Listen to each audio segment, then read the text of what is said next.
Hi, I'm Anthony Dirrell, and this is The American Athlete.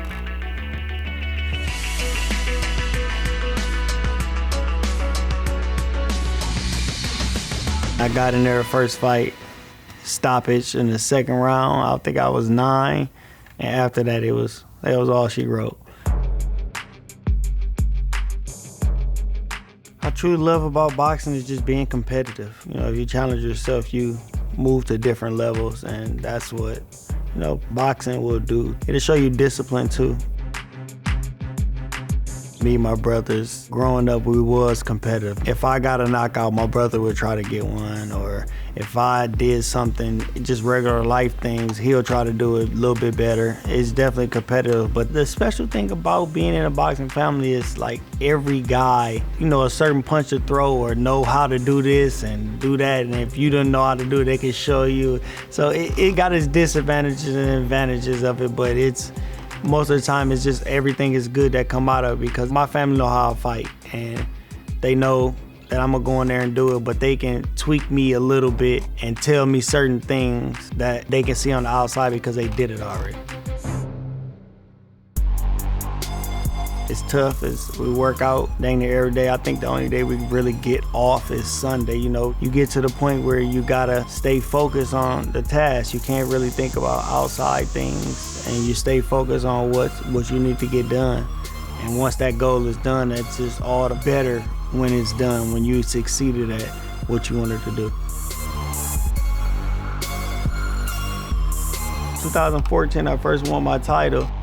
It was surreal. Like, you dream of it as a kid, and that was that moment where I really proved to the world that, I was a world champion, and couldn't nobody take it away from me, especially coming back from what I came back from.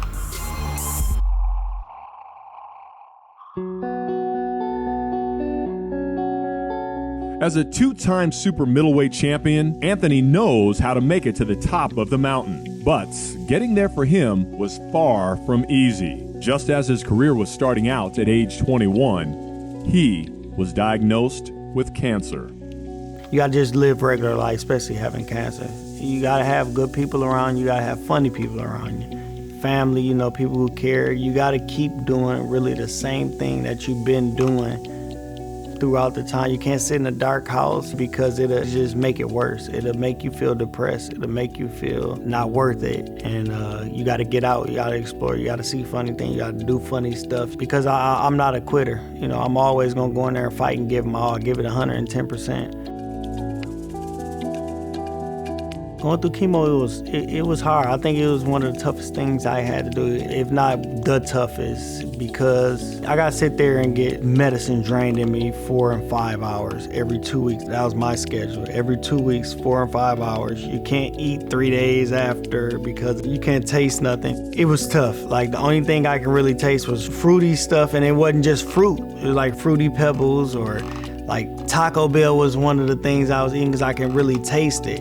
And I couldn't taste anything else, but I wasn't even hungry half the time. It was really, really hard to really get through that. That's why I don't understand how older people can really get through it. Like, I commend them for it because it's tough. I know how tough it was for me, and for them, it gotta be even tougher. And especially a kid too, it's tough, man. I would tell a kid just to keep doing their regular activities, going outside, playing with their friends. I know your immune system is not as high, but you still, stay as active as you can and play. It's going to be hard because nothing in life is easy, and especially not this, but you got to keep fighting because anybody, if they believe in it in their mind, they can beat the disease.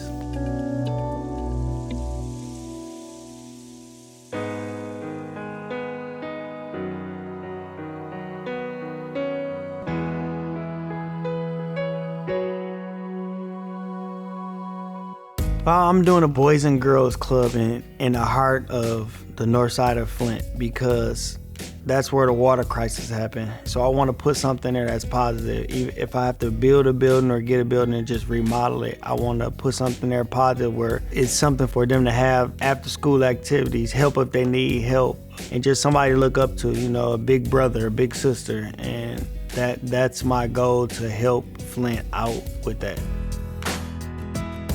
I think it's important to give back because our city is down right now. We're at a low, and the people with the power can help out. If I can help in any way, I will. Just to show the kids that we still care about them. We still care about the neighborhood. We still care about everybody that's here. And maybe when they get older, if they do a sport, they'll do the same thing. It's like a chain reaction. You help out the kids underneath you to make it a better place.